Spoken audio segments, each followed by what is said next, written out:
Dans les années 70, la fin de la guerre du Vietnam et le premier choc pétrolier déstabilisent les États-Unis. Parallèlement, une vague de criminalité sans précédent liée au crime organisé secoue les grandes villes américaines. C'est aussi le moment où l'image du FBI est ternie, le grand public découvre stupéfait que le bureau s'est livré à des activités illégales pour faire taire les opposants à la guerre. En 1978, le président Carter choisit un nouveau directeur pour le FBI, un juge, William Webster. We will do the work that the American people expect of us in the way that the Constitution demands of us, so help us God. La priorité de Webster est de s'attaquer à la mafia pour redorer l'insigne de ses agents. Mais peut-on s'attaquer à la pieuvre sans risquer de perdre son âme?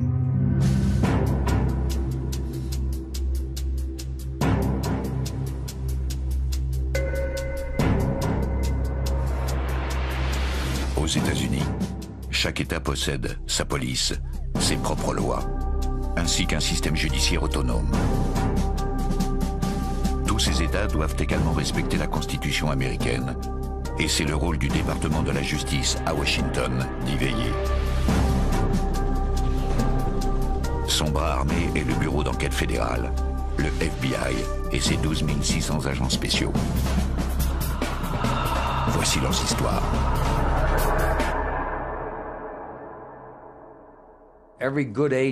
Tout bon agent qui résout de grosses affaires finit toujours par avoir des ennuis. Au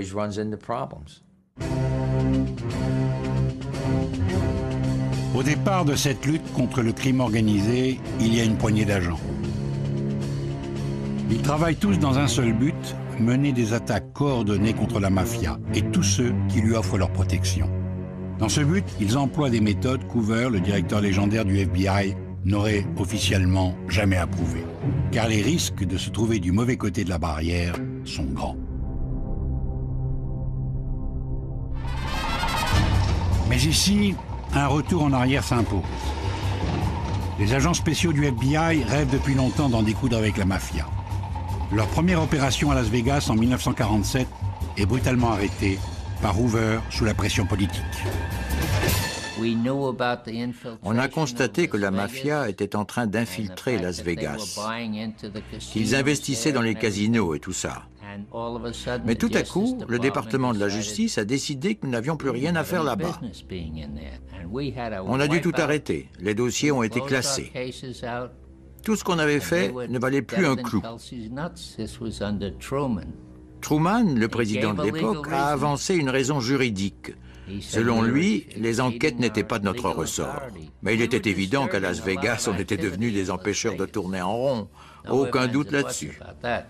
Une guerre contre la mafia ne peut que déranger à la fois les politiques, les policiers locaux et les juges, souvent au cœur de toutes les combines. Depuis l'arrivée massive des immigrés italiens, à la fin du XIXe siècle, la Cosa Nostra s'est intégrée dans le paysage américain et le FBI a pendant longtemps évité toute confrontation, au point de nier l'existence même du crime organisé.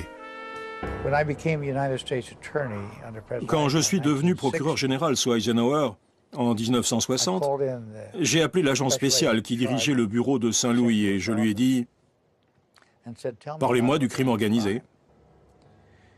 Et voilà ce qu'il m'a répondu. Je vous rappelle qu'on était en 1960.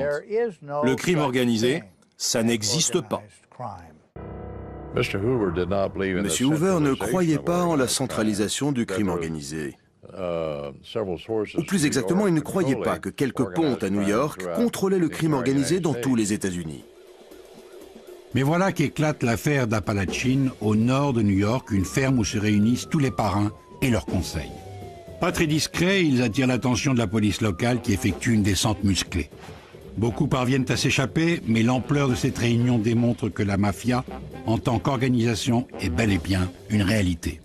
Après la découverte de la ferme des Appalaches, où les chefs du crime organisé étaient en pleine réunion, et de laquelle ils ont étalé comme des lapins quand la police est arrivée, Hoover s'est vite converti. En 1960, JFK est élu président, son frère Bobby, adversaire acharné de la mafia, devient ministre de la Justice et donc de fait le patron du FBI. Bobby a toujours été le patron. Bobby était un type pragmatique. Il était ouvert. Il venait me voir et il me demandait « C'est quoi le problème avec Hoover ?» Je suis allé voir l'autre jour pour lui parler de telle ou telle affaire qui me paraissait intéressante. Et je crois qu'il ne m'écoutait même pas. Hoover n'est pas sourd mais sage. Il ne veut pas risquer la réputation de ses 5000 agents dans une lutte inégale avec la pieuvre. Bobby, impétueux, rallie quelques agents à sa croisade anti-mafia et fait tout pour que les écoutes des parrains soient enfin recevables devant la justice. We have wiretaps that are going on in the United States, and unless the federal government can prove that the information from those wiretaps is divulged to others, we have a very difficult time in prosecution. The result is that there are these wiretaps taking place of which we can do nothing. Contournant la législation, les hommes de Bobby vont réaliser un coup de génie. Ils se servent des informations récoltées sur des écoutes pour nourrir le témoignage de Joe Valachi, un soldat de la Cosa Nostra qui a été persuadé de parler pour éviter la peine capitale. Joe Valachi accepte de dessiner l'organigramme de la mafia et lui donne pour la première fois une existence officielle. Un des hommes de Bobby, Jim Flynn, est son agent traitant. Jim a passé beaucoup de temps en prison, mais pas en tant que détenu. Il y a interrogé et débriefé Joe Valachi. Il travaillait comme instructeur, il était spécialiste du crime organisé. C'est lui qui m'a donné la vocation, qui m'a décidé à aller à New York pour combattre le crime organisé.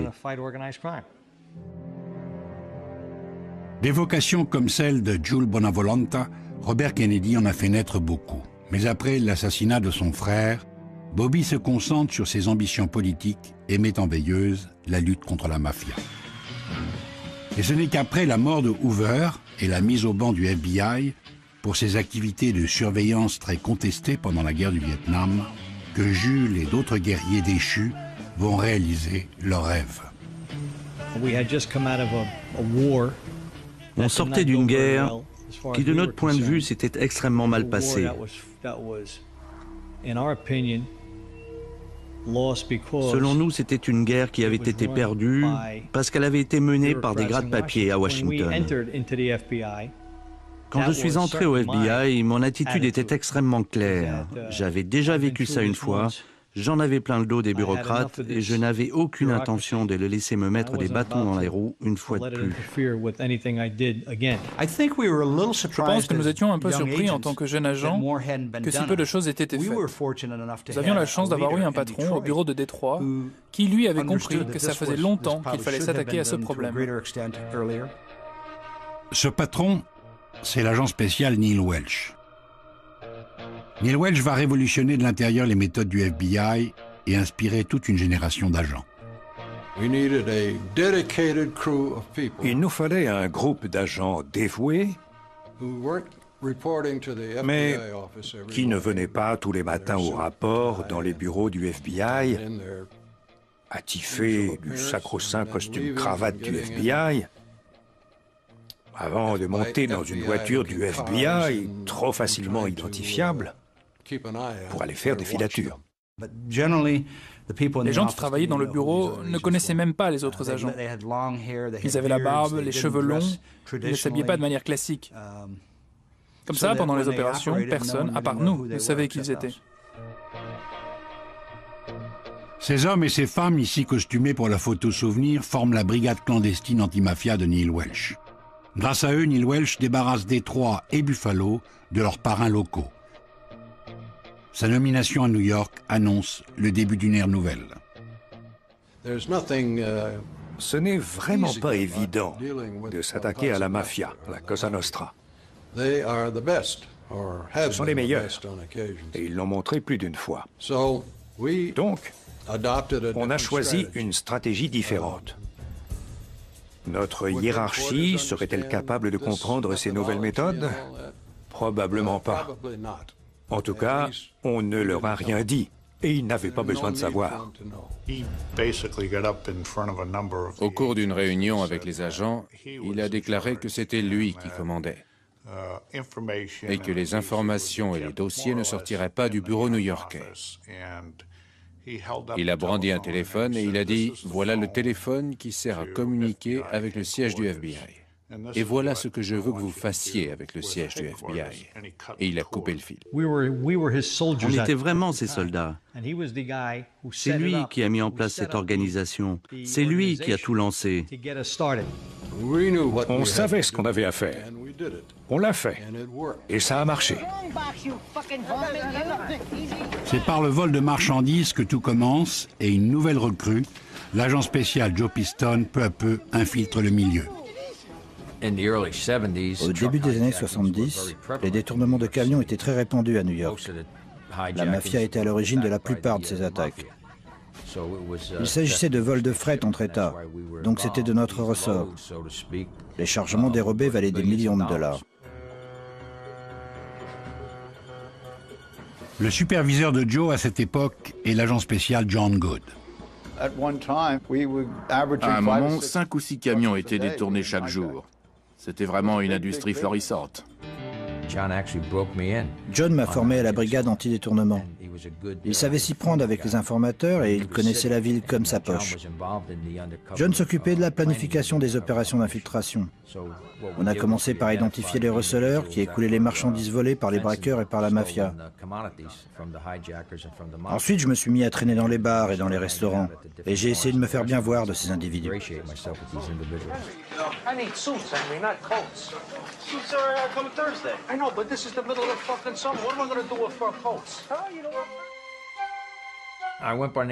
Je me faisais appeler Donnie Brasco.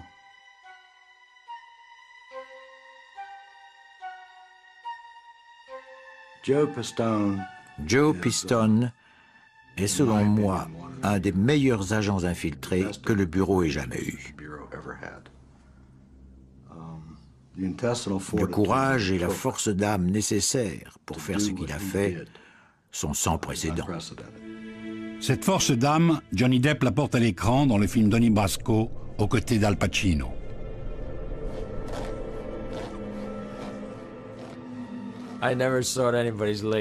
J'ai jamais scié la jambe de personne. Non, ça c'était du cinéma. J'ai grandi dans un quartier qui était plus ou moins aux mains de la mafia. Je suis italien, alors je connaissais ces types. Je savais comment il fallait se comporter. Il y a certaines choses à savoir. Quand l'ouvrir, quand la boucler, quand écouter. Le rôle d'infiltré m'est venu plutôt naturellement parce que je suis un gars de la rue. Le bureau de New York a lui aussi un petit air de famille avec la mafia. À cette époque, la mafia new-yorkaise était traditionnellement composée de 5 grandes familles.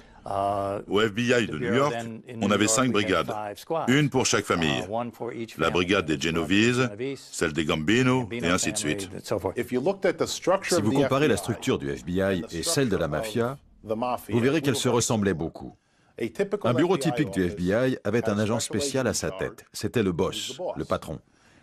La famille dans le crime organisé a aussi un boss. Au niveau du FBI, il y a un agent spécial adjoint qu'on appelle l'ASAC. Dans la mafia, il y a l'underboss, le second. Les deux fonctions sont les mêmes. On se ressemblait vraiment beaucoup. On comprenait leur structure parce qu'on avait la même. Nous avions besoin d'agents infiltrés et d'informateurs. Ce n'est pas tous les jours qu'on trouve un gars du milieu. Parce qu'il sait qu'il peut être tué s'il se fait prendre, en train de donner des informations. Mais certaines personnes que nous avions mises en place ont rempli ce rôle. Piston est un bon exemple. Et les gars ont fait en sorte de devenir des membres de la famille, prêts à agir en tant que tels.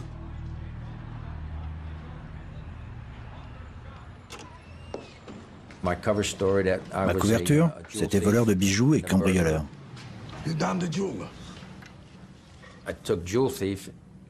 J'ai choisi voleur de bijoux parce que je n'avais aucun intérêt à m'inventer une profession violente.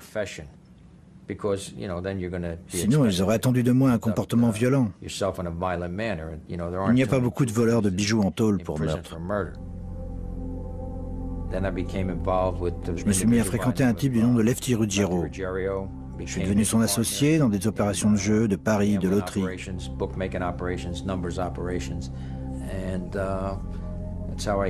Donc je me suis retrouvé très proche de la famille Bonanno. Et ils nous ont placés, Lefty et moi, sous l'autorité d'un nouveau capitaine appelé Sonny Black Napolitano. Joe ne s'est pas juste pointé un beau jour pour aller se présenter à Lefty. On partait de zéro. Donc il a fallu faire un énorme travail de préparation qui lui a permis de devenir le confident et l'ami de Lefty Ruggiero. He gave him his trust. You gotta get rid of that mustache and get yourself a pair of pants. Just like me. He loved him like a son. C'est un processus qui prend des mois. Ce n'est pas l'affaire d'un ou deux jours ou même d'une semaine. On passe 7 jours par semaine, pas loin de 365 jours par an avec des gangsters. Un bon infiltré doit avoir un mental d'acier. Tu dois être capable de rester concentré, de savoir qui tu es et pourquoi tu es là. Et comme tu es un agent du FBI, ton boulot c'est d'aller au charbon, de rassembler des indices et d'espérer que ça suffira pour faire coffrer ces types.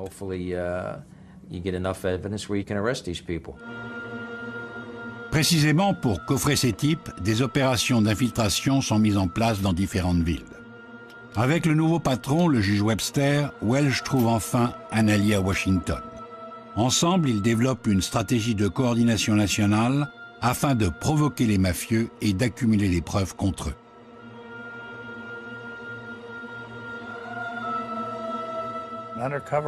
Une opération d'infiltration permet de tromper les gens jusqu'à un certain point, et ce, en toute légalité. Avec Piston à New York et l'agent spécial infiltré Ed Robb, cette fois dans une famille mafieuse de Floride, le FBI va faire d'une pierre deux coups en provoquant un rapprochement entre deux grandes familles, les Bonanno de New York et les Trafficante de Floride. Tony Daniels menait une opération dans les environs de Tampa. Il m'a contacté et m'a demandé si je pouvais pas amener des membres de la famille Bonanno pour donner un coup de fouet à l'opération. Hey, you know something? There's a guy I know down in Florida, he says it's fucking wide open down there. Yeah, where Florida? On a établi un plan d'action. Tony Rossi, qui était le nom de couverture de Ed Robb, était l'infiltré. On s'est rencontrés, on a mis un plan au point et on s'est mis d'accord sur le rôle de chacun. Sinon, ça n'aurait pas marché. Au début de l'opération, Ed Robb avait le premier rôle. Quand Joe Piston est arrivé, Ed a dû se mettre un peu en retrait.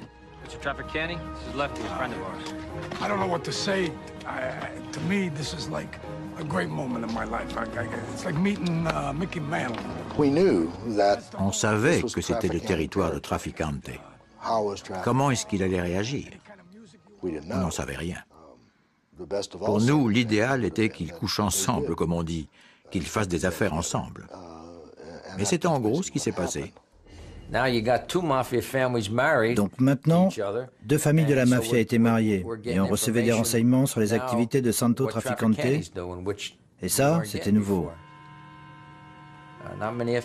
Combien d'agents du FBI peuvent se vanter de s'être mis à la même table qu'un boss d'une des familles de la mafia? Est-ce que c'était une réussite, moi et Trafficante? Ouais. Ça m'a impressionné? Pas vraiment. Ce qui m'impressionnerait, c'est rencontrer, je sais pas, le pape.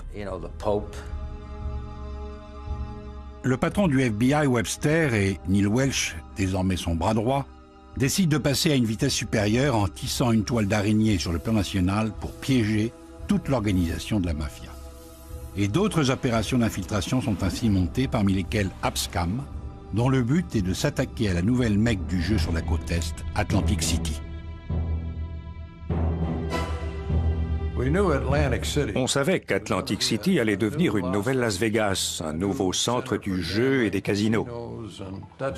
Et si le crime organisé s'y implantait, il serait impossible de l'éradiquer. C'est en tout cas l'impression qu'on avait. Abscam, c'est l'abréviation d'Arabscam, autrement dit l'arnaque arabe.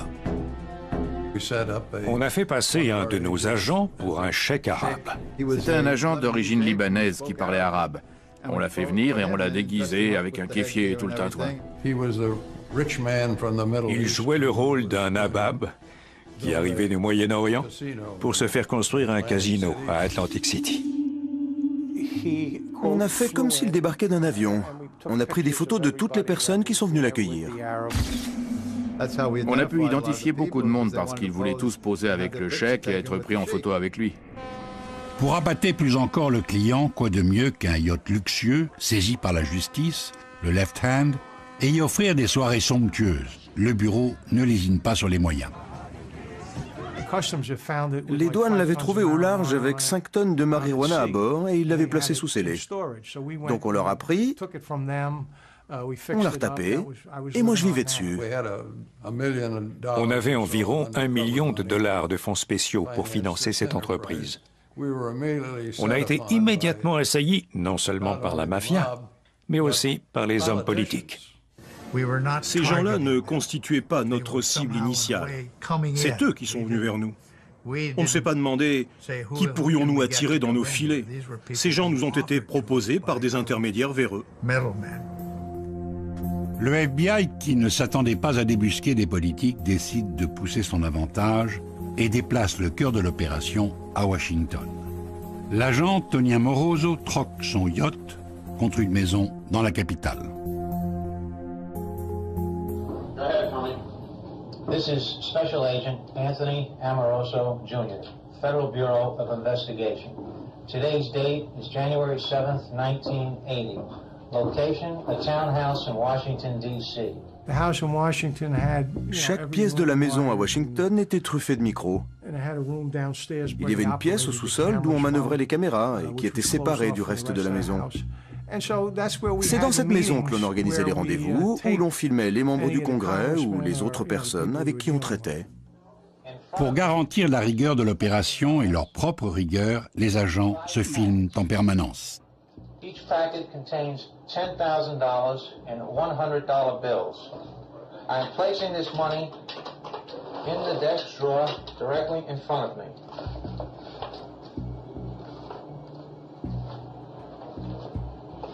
John may have some things that, mutual interest, okay? Right. John comes from a district which is a large coal mining area.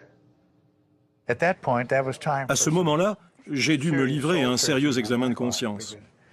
Une de mes fonctions n'était pas de prendre parti politiquement, mais de repérer les enjeux politiques qui pouvaient créer des remous et, par là même, mettre en danger toute l'opération. Nous devions avoir une vision très claire de ce que nous essayons de faire. Nous savions aussi que, quoi qu'il arrive, un accusé allait forcément prétendre qu'il avait été piégé, car ça peut être un moyen de défense légitime de dire qu'on a été trompé, qu'on a été poussé à faire quelque chose qu'on n'aurait pas fait normalement. Pour être certain que l'excuse du piège ne soit pas invoquée, nous avons fixé des règles particulières. S'ils amenaient quelqu'un sur le lieu de l'entretien, nos hommes devaient s'assurer qu'ils parlaient explicitement de choses illégales. I don't want to say you owe me 35 or anything like that, but I authorized 50,000. Is that what you expected? J'avais une petite pièce en bas dans la cave où je regardais ce qui se passait au fur et à mesure. En général, il y avait un adjoint du procureur avec moi et on pouvait appeler Tony et faire des suggestions du genre « fais en sorte qu'il dise telle ou telle chose de façon un peu plus explicite ».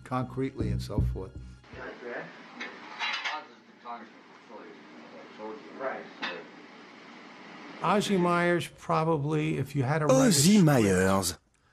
Si on devait écrire un scénario où un type vous donne tous les éléments pour l'incriminer, alors ce type serait Ozzie Myers.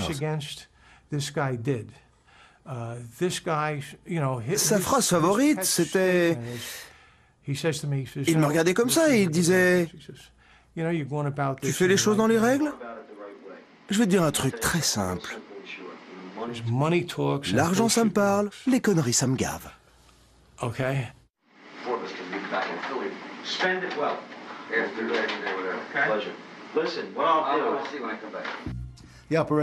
L'opération tira en longueur et c'était très éprouvant et très fatigant pour les agents qui y travaillaient dessus. J'ai fini par divorcer. John Good a fini par divorcer.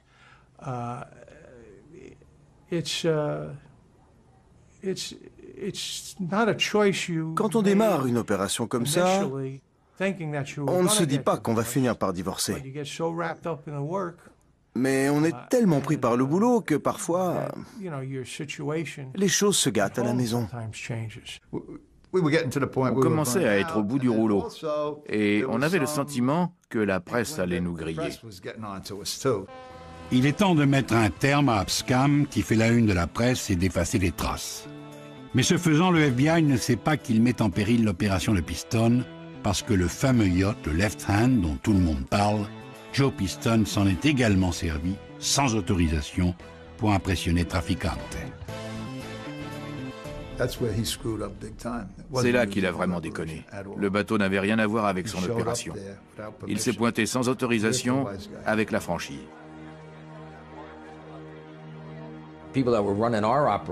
Les agents qui dirigeaient notre opération ont dit qu'ils étaient sûrs que le bateau...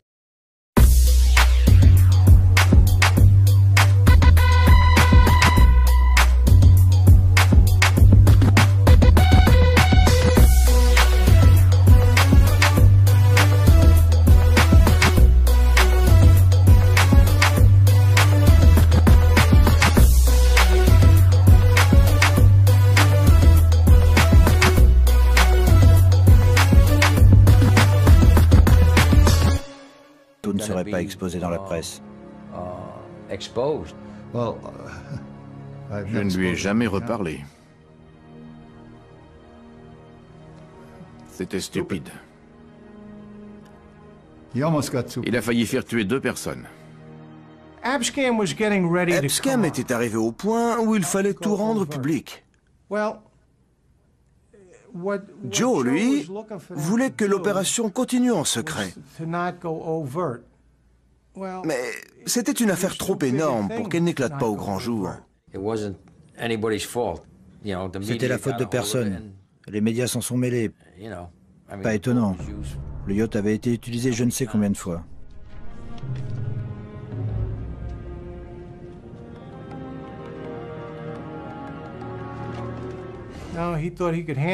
Il a cru qu'il pouvait s'en sortir tout seul, qu'il pouvait utiliser le bateau quand même. Et effectivement, il s'en est sorti tout seul.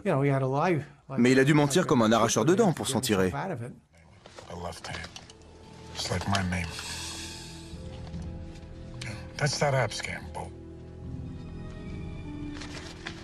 You think I knew that was a federal boat?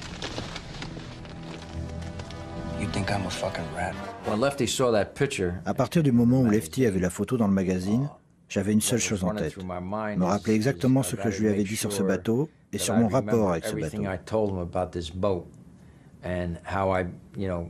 Le truc avec Lefty, c'est qu'il se souvenait de conversations qu'on avait eues 2 ans plus tôt et qu'il aurait pu les réciter mot pour mot.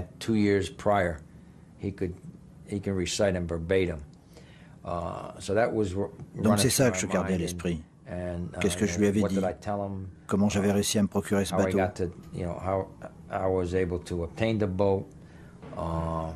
Et puis je devais aussi trouver une histoire pour expliquer pourquoi nous, on n'avait pas été coffrés. Mais en fait, j'ai eu de la chance qu'il n'y ait que des politiciens et pas de vrais gangsters. Je veux pas dire que les politiciens sont pas des gangsters. I have done nothing wrong, and that's as much as I think is necessary to say now. I know of no wrongdoing that I have done or the congressional office that I serve in. I didn't take any actions on behalf of anyone. I merely met with some people who portrayed themselves in a certain light. I have not been involved in any kind of criminal activity. On a eu 5 membres du Congrès, un sénateur, on a eu le maire et un certain nombre de conseillers municipaux de Philadelphie. On a aussi chopé des procureurs. Je me souviens qu'on a même eu un gars des services de l'immigration. Il y avait aussi tout un tas de personnes auxquelles on avait acheté des marchandises volées. Vous savez, j'ai perdu le compte de combien on en a arrêté. Ensuite, il y a eu les procès, les auditions, et ça a été violent. Je n'ai jamais rien vécu de pareil. C'était violent. J'avais toujours dit, on n'aura même pas besoin d'aller jusqu'au procès, on avait tout enregistré. Qu'est-ce qu'ils pouvaient dire pour leur défense? On était attaqués en permanence. Mais ils n'attaquaient pas seulement les éléments à charge, ils s'en prenaient aux agents personnellement. Ils inventaient des histoires sur nous, ils étaient prêts à tout, ils auraient fait n'importe quoi. Ils ont appris que j'étais en plein divorce. Un avocat à leur solde a pris contact avec ma femme pour lui proposer gratuitement ses services, à condition qu'elle coopère avec eux. Et elle a accepté. Elle leur a donné tout ce qu'elle a pu comme élément contre moi. Mes chèques refusés par la banque, mes cartes de crédit. Et vous savez ce qu'ils ont appris avec tout ça? Que j'étais fauché, que j'avais pas un sou. Men who once served time in Congress today finally began serving time in jail. 8 membres du Congrès, un sénateur, tous condamnés. Nous n'avons pas perdu un seul procès. 14 demandes de révision de procès déposées auprès de la Cour suprême ont été refusées. C'est la preuve indéniable que nous savions ce que nous faisions. Pendant ce temps, Piston, malgré l'épisode du bateau, continue de grimper dans la hiérarchie au sein de l'équipe de Sonny Black. Mais tout va très vite se compliquer. On a continué. Mais il y avait des tensions dans la famille Bonanno. Un incident a éclaté. Pour moi, tous les succès qu'a pu remporter le FBI dans son combat contre la Cosa Nostra jusqu'à aujourd'hui découlent de cet incident.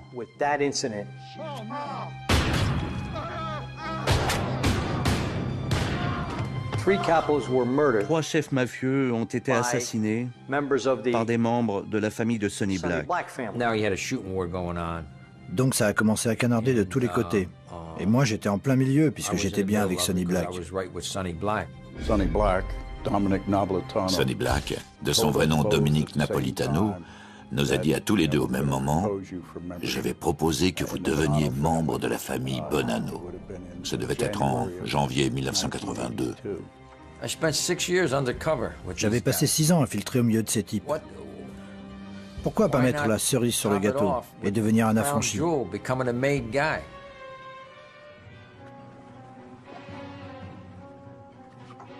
Mais pour devenir un affranchi, Piston doit tuer quelqu'un. Sonny Black me donnait un contrat pour tuer un individu du nom de Bruno Indelicato. Si ton chef te donne l'ordre de descendre quelqu'un, tu dis d'accord, et tu obéis. Tu ne demandes pas pourquoi, tu ne refuses pas de le faire. Sinon le prochain à se faire buter, c'est toi. On ne pouvait pas laisser faire ça. Donc, tous ces facteurs m'ont fait comprendre que le moment était venu de mettre fin à la mission d'infiltration de Joe. Mais avant ça, on a décidé de mettre en place des écoutes et des micros à certains endroits, car on savait qu'il y aurait des réactions quand ils apprendraient que Joe était un agent du FBI.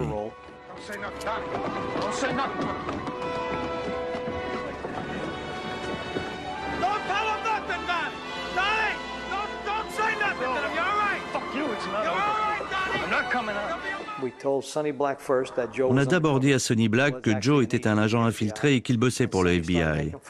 Et Sonny ne nous a pas cru. Il s'est rué sur son téléphone et dans les premiers coups de fil qu'on l'a entendu passer, il disait « Les mecs du FBI ont kidnappé Denis et ils essaient de nous faire croire qu'ils bossent pour eux.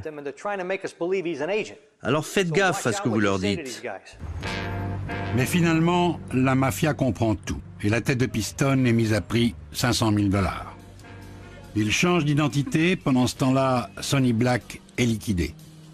Piston passe des années à se faire débriefer, à témoigner dans les procès et surtout à aider ses collègues à poursuivre leur chasse. À cause de ce qu'on avait découvert, on savait que la seule solution était de procéder à long terme.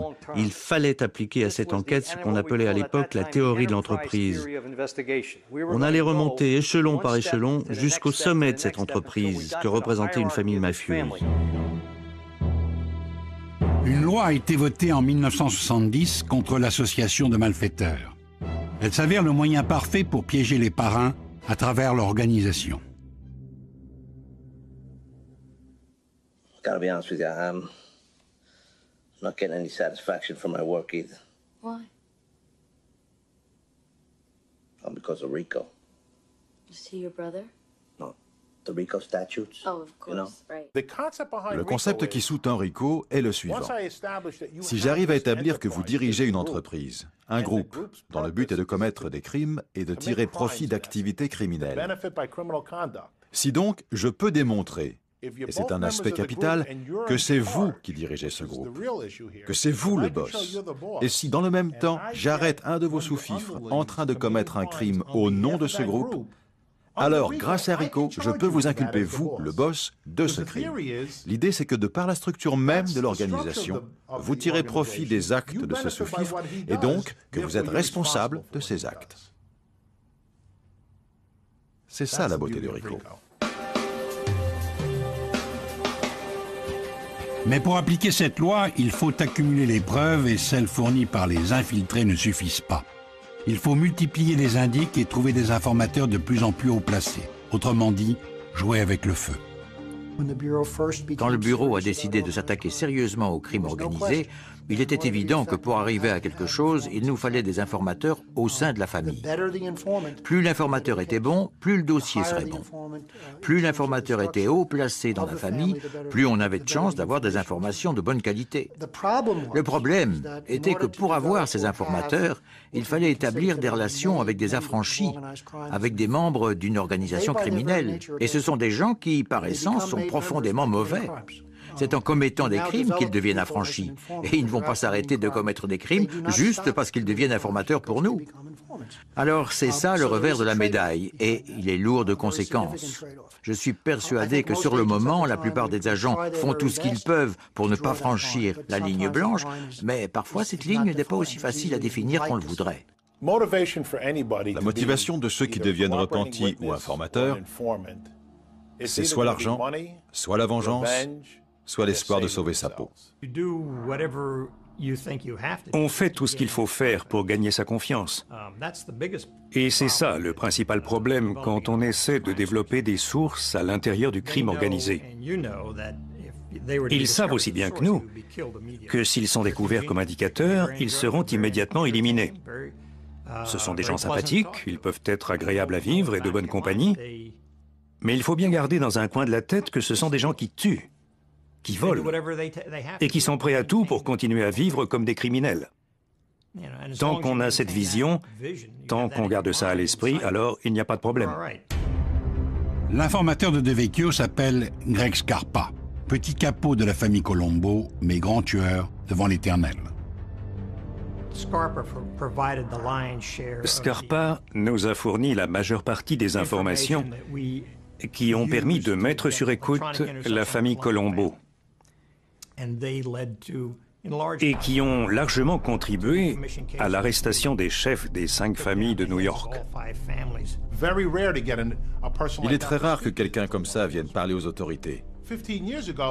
Il y a 15 ans, personne ne trouvait ça gênant. Les gens n'y voyaient aucun problème. Prenez Sammy Gravano, un underboss. Il plaide coupable pour 19 meurtres. On l'a fait témoigner à la barre et on a négocié un accord qui réduisait sa peine à un total de 5 ans de prison. Aujourd'hui, on me tomberait probablement dessus si je suggérais une chose pareille. Mais il y a 15 ans, tout le monde comprenait que c'était le genre de choses qu'il fallait faire. Les techniques que nous utilisons sont illégales dans certains pays. Ce que nous, on appelle des informateurs ou des agents infiltrés, cela s'appelle des agents provocateurs dans de nombreux pays qui interdisent cette pratique.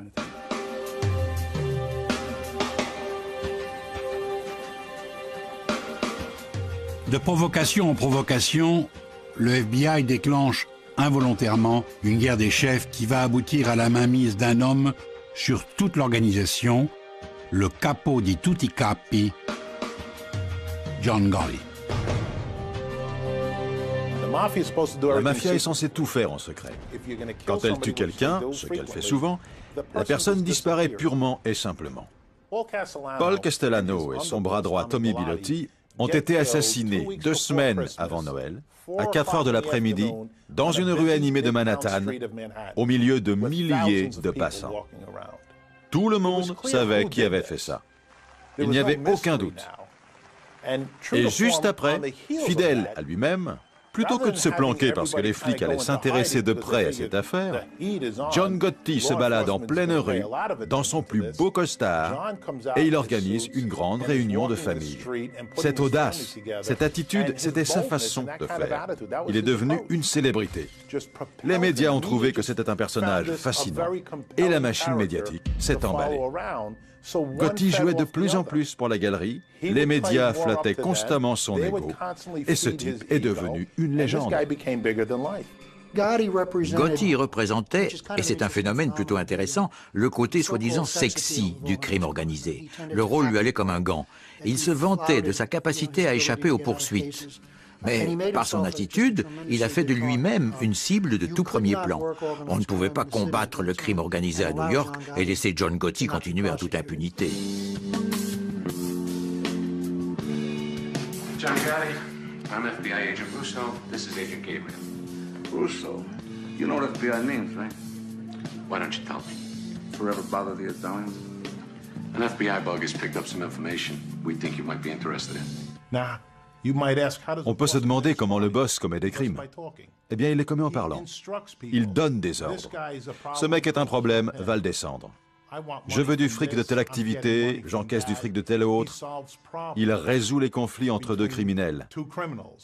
Ils veulent tous les deux extorquer de l'argent à un commerçant, et c'est le boss qui va décider qui fera l'extorsion, et en passant, il prend un pourcentage. Ces crimes sont donc sa bouche et ses paroles. Mon boulot consistait à découvrir où avaient lieu ces conversations, à placer un micro et à les enregistrer. Et c'est ce qu'on a fait. Mais ça a pris 3 ans.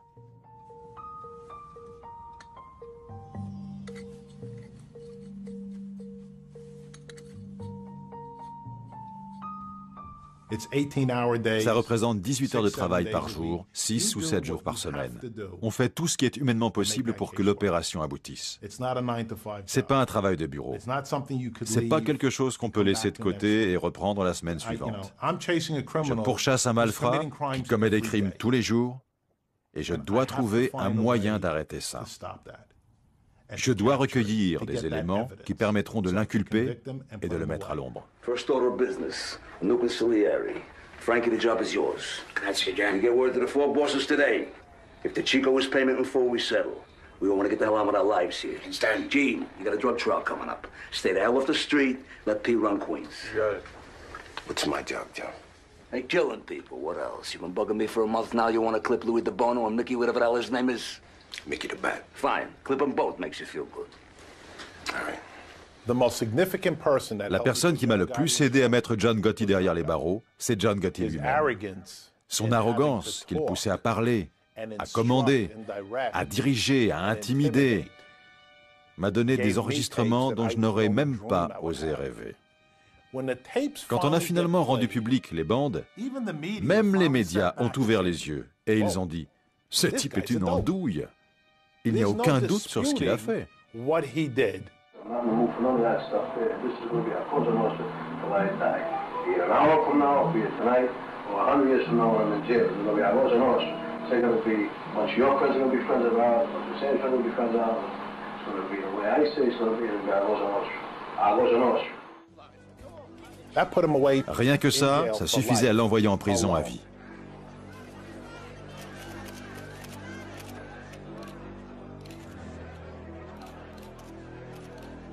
Au début des années 90, l'arrestation puis la condamnation de John Gotti, grâce au travail de Pistone et des autres agents du FBI, décapite les 5 familles de la mafia new-yorkaise.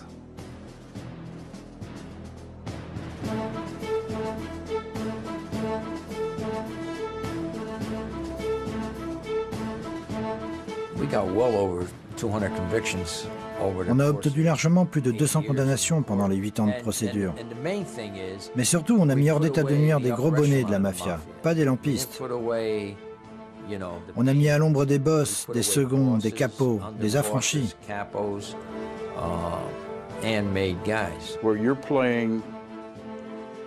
Quand on joue au jeu des truands, sur leur propre terrain, avec leurs propres règles. C'est eux qui comptent les points. Est-ce qu'on peut gagner? Oui, on peut gagner. Et on l'a fait. Joseph D. Pistone, in grateful recognition for meritorious service, allow me to present you with this medal and this check for $500. Hold the check up. Les brillantes réussites des agents spéciaux sont à l'époque piètrement récompensées par le bureau. Et les agents sont le plus souvent laissés seuls face à la vindicte de la mafia.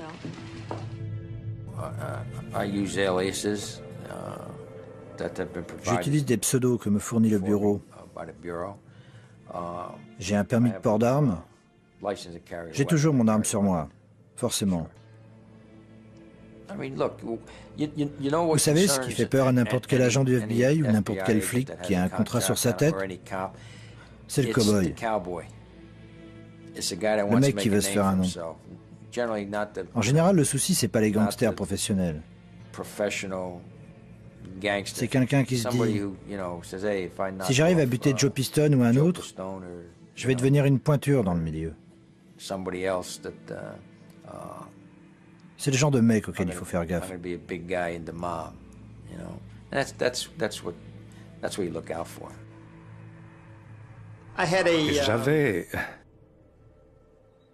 J'avais quelques agents inexpérimentés dans ma brigade.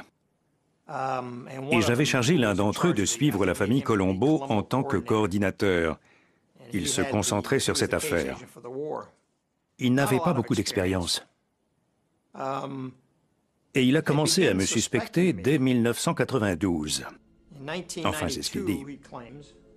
Parce que selon lui, j'étais un petit peu trop proche d'un de mes informateurs, Greg Scarpa, en l'occurrence. After Mary Barry's murder, New York prosecutors called Lynn DeVecchio's case the most stunning example of official corruption they'd ever seen. The former FBI supervisor was accused of betraying the Bureau to murder 4 men. DeVecchio's murder trial centered on his relationship with Gregory Scarpa, a late legendary boss in New York City's Colombo crime family.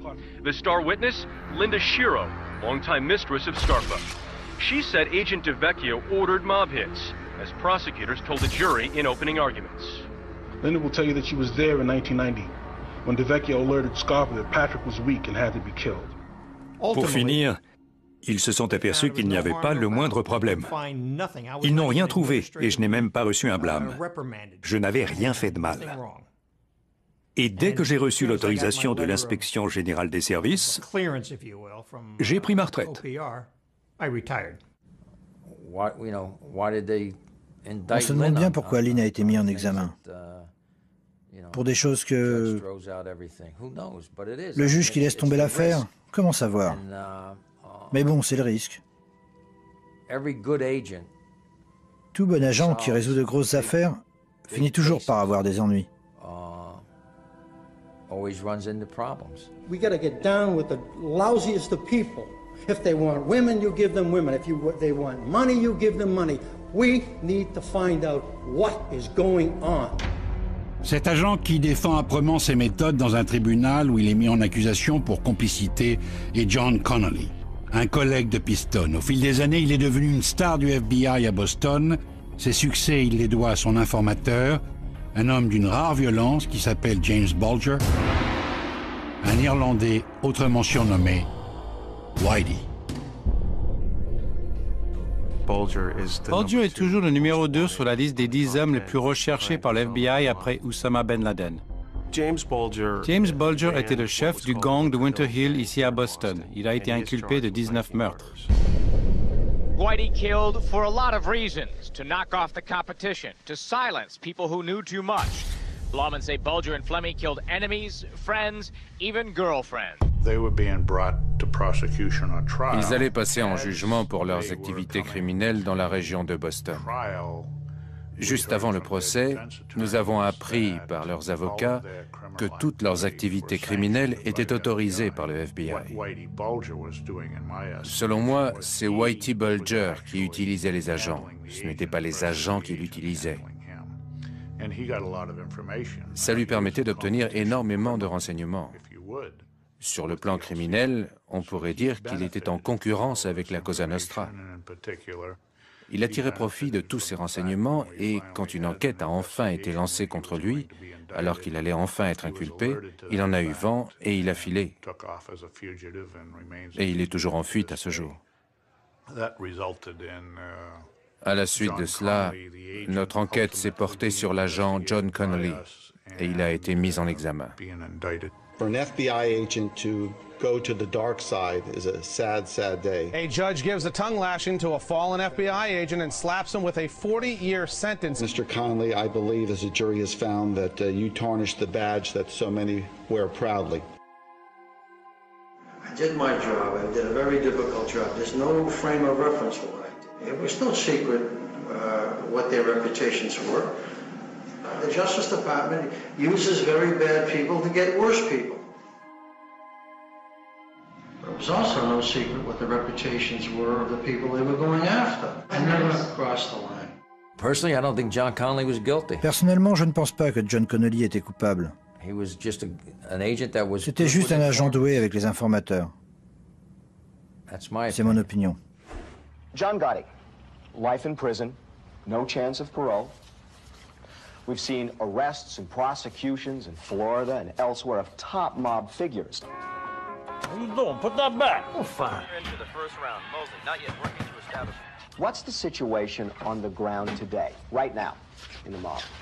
Confusion, instability, vacuum at the top. What caused the decline?